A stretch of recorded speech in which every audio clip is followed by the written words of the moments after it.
Hello, friends. I'd just like to share a few thoughts about yesterday's game on July 29th, 2023, between Japan and Tonga at Osaka, Hanazono rugby stadium.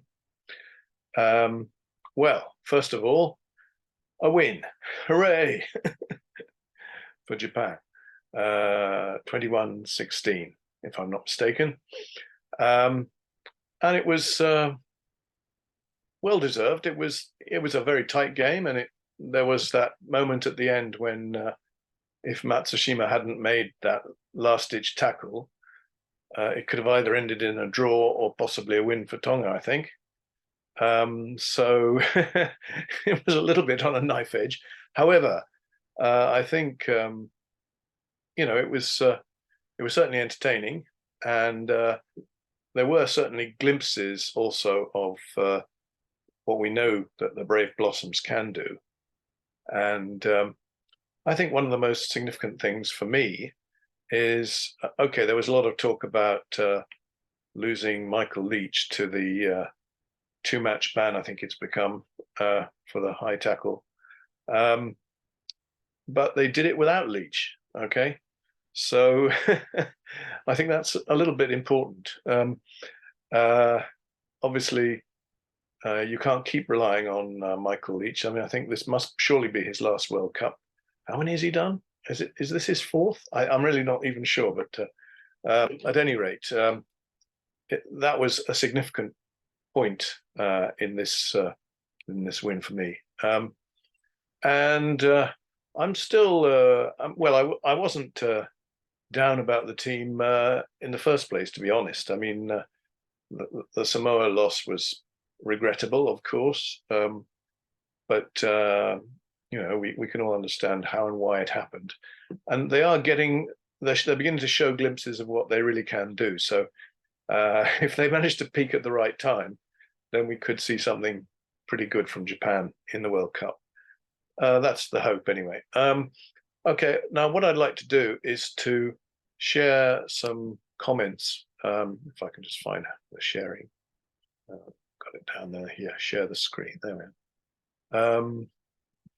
From my friend Rich Freeman, who he's on Facebook as Rugby News Japan. And well, I'm on Facebook as me, actually, but at any rate, I don't always talk about rugby. But this is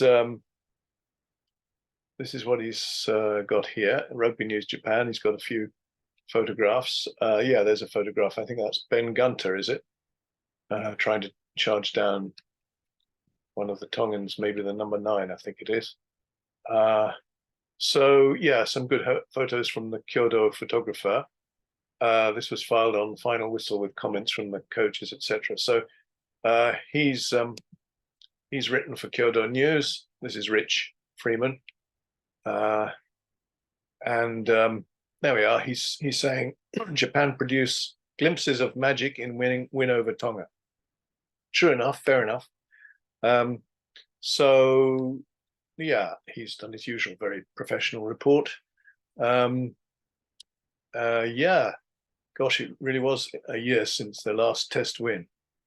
Yeah, so there's still plenty to work on. They look more creative, but there's still plenty to work on. Well, that I would agree with, certainly, especially around restarts and discipline. And I thought there was a couple of high balls that went astray, which should have been taken. And the kicks weren't, they could have put a bit more distance between themselves and Tonga in the first half, I feel. Tonga missed at least one kick. I thought it hit the post. What's this? This is a comment from Jamie Joseph, I think. Hang on a minute. Let's have a look. Yes, Jamie Joseph. At times we played some really good rugby and they're getting back to our best. And there we have a photograph of Fakatava, Amato Fakatava, Japan's number 4, who's actually Tongan, scoring. Okay, So Joseph continues, we're still making some sloppy mistakes that cost us some opportunities, but some of that was down to the conditions. It was hot and the ball was slippery. Well, very much so. I mean, it's pretty much the hottest time of the year. Today we've been eating unagi, which is Japanese eels, which is what you do to ward off the heat, by the way. Anyway, yeah, the ball was slippery because of sweat, I suppose. That's normally the case in this very hot weather. But the skill level was good. After half-time, we didn't start well. Tonga put us under pressure. But in the end, I'm really proud of the team in the way they ground out a win. Yeah, so there were, 3 tries for Japan. And I see Matsushima did his usual. What's that? It's a cobra, isn't it? Cobra striking. His little signal that he puts out after he's scored a try.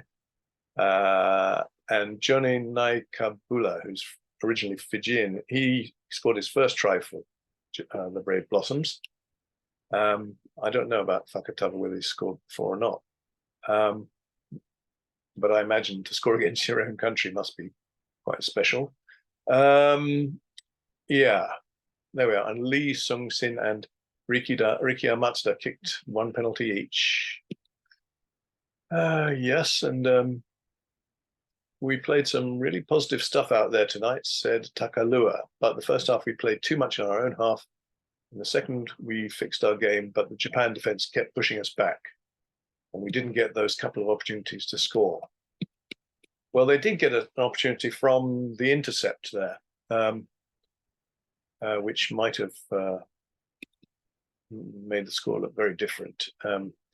So there was some certainly good handling from Japan, good attacks, but things like that intercept sort of may put your heart in your mouth a bit. And I'm sure Jamie Joseph was wondering about that at the time. Fortunately, Matsushima's tremendous last-ditch tackle. Yeah, I think that's one of the key points in this game. Matsuda's boot and a tremendous last-ditch tackle by Kotaro Matsushima ensured the hosts held out for a much-needed victory, indeed.